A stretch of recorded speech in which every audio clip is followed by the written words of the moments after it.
Assalamualaikum warahmatullahi wabarakatuh.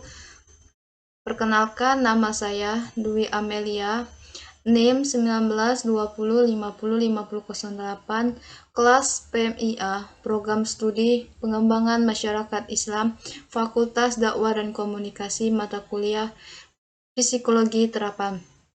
Dosen pengampu Bapak Hendra Wijaya, SAG MPDI. Baik, di sini saya akan menjelaskan tentang psikologi terapan. Yang pertama yaitu pengertian psikologi terapan. Psikologi terapan adalah penggunaan teori-teori dan prinsip-prinsip psikologi dalam beberapa aspek kehidupan masyarakat.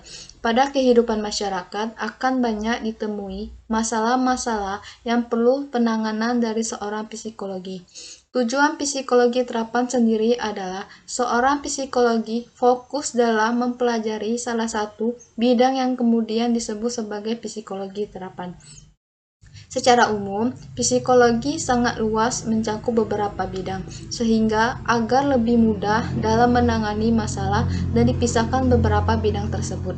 Psikologi terapan mencakup beberapa bidang, antara lain psikologi klinis, psikologi industri, psikologi sekolah, psikologi forensik, psikologi olahraga, dan psikologi kepribadian. Yang pertama yaitu psikologi klinis. Psikologi klinis adalah cabang psikologi yang berfokus pada penanganan, penganalisisan, dan diagnosa penyakit. Yang kedua yaitu psikologi organisasi dan industri. Psikologi industri memfokuskan pada pengembangan, mengevaluasi, dan memprediksi kinerja suatu pekerjaan yang dikerjakan oleh individu. Sedangkan psikologi organisasi mempelajari bagaimana suatu organisasi mempengaruhi dan berinteraksi dengan anggota-anggotanya. Yang ketiga yaitu psikologi sekolah. Psikologi sekolah berusaha menciptakan situasi yang mendukung bagi anak didik dalam mengembangkan kemampuan akademik, sosialisasi, dan emosi yang bertujuan untuk membentuk mindset anak. Yang keempat yaitu psikologi forensik. Psikologi forensik kajian ilmiah. Psikologi termasuk isu-isu klinis yang aplikasikan pada beberapa bagian sistem hukum atau sistem peradilan. Yang kelima yaitu psikologi olahraga. Psikologi olahraga adalah bidang psikologi yang membantu agar bakat olahraga yang ada di dalam seseorang dapat dikembangkan sebaik-baiknya tanpa adanya hambatan dan faktor-faktor yang dalam kepribadiannya. Dengan kata lain, tujuan umum dari psikologi olahraga adalah untuk membantu seseorang agar dapat menampilkan presentasi optimal yang lebih baik dari sebelumnya. Yang keenam yaitu psikologi kepribadian. Psikologi kepribadian adalah bidang studi psikologi yang mempelajari tingkah laku manusia dalam menyesuaikan diri dengan lingkungannya. Psikologi sosial karena kepribadian adalah hasil dari perkembangan individu sejak masih kecil dan bagaimana cara individu itu sendiri dan berinteraksi sosial dengan lingkungannya.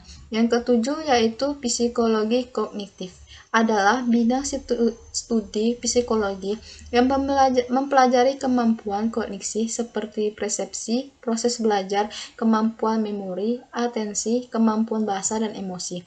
Yang kedua, macam-macam psikologi terapan. Pada hakikatnya, semua kegiatan manusia aktivitas melibatkan manusia di dalamnya merupakan ruang lingkup ilmu psikologi. Oleh karena itu, sampai sekarang bermunculan macam-macam disiplin ilmu terapan dari psikologi. Berikut ini macam-macam psikologi terapan yang bermanfaat bagi manusia antara lain. Yang pertama yaitu psikologi sosial, mempelajari tingkah laku manusia dalam hakikatnya dengan lingkungan. Studi psikologi sosial terdiri dari pengaruh sosial, proses bersama individu yang dipelajari dalam studi psikologi. Kemudian psikologi sosial memiliki cangkupan yang sangat luas dalam berbagai disiplin ilmu. Yang kedua yaitu psikologi kriminal. Psikologi kriminal berfokus untuk mempelajari masalah yang berhubungan dengan kejahatan. Psikologi kriminal lebih populer disebut sebagai psikologi forensik. Yang ketiga, psikologi forensik. Psikologi forensik merupakan salah satu bidang kajian psikologi yang bertujuan dalam membantu proses peradilan hukum. Psikologi forensik bukan hanya menyangkut tindak kejahatan, namun juga sistem peradilan.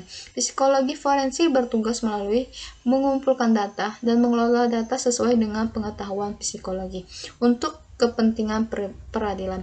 Psikologi forensik di Indonesia lebih banyak dikenal pelayanan adversarial dalam proses investigasi dan peradilan.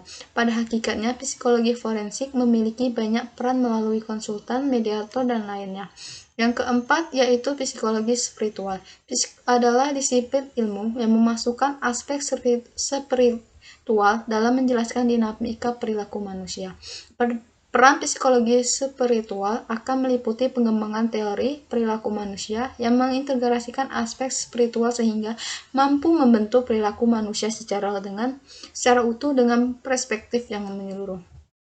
5. Para psikologi. Para psikologi merupakan orang yang melakukan kajian ilmiah dari 3 jenis kejadian yang dianggap tidak biasa atau ISP, interaksi pikiran materi, dan kelangsungan hidup yang berhubungan dengan pengalaman manusia. Para psikologi hanya mempelajari anomali yang termasuk dalam salah satu 3 komponen umum, ISP atau indera keenam. Interaksi pikiran materi sebelumnya dikenal sebagai psikokinesis dan fenomena sugestif, mengenal kehidupan setelah kematian tubuh, termasuk pengalaman menjelang kematian, kematian penampakan, dan reinkarnasi. Baik, itu saja yang dapat saya jelaskan. Apabila ada salah kata, saya mohon maaf. Saya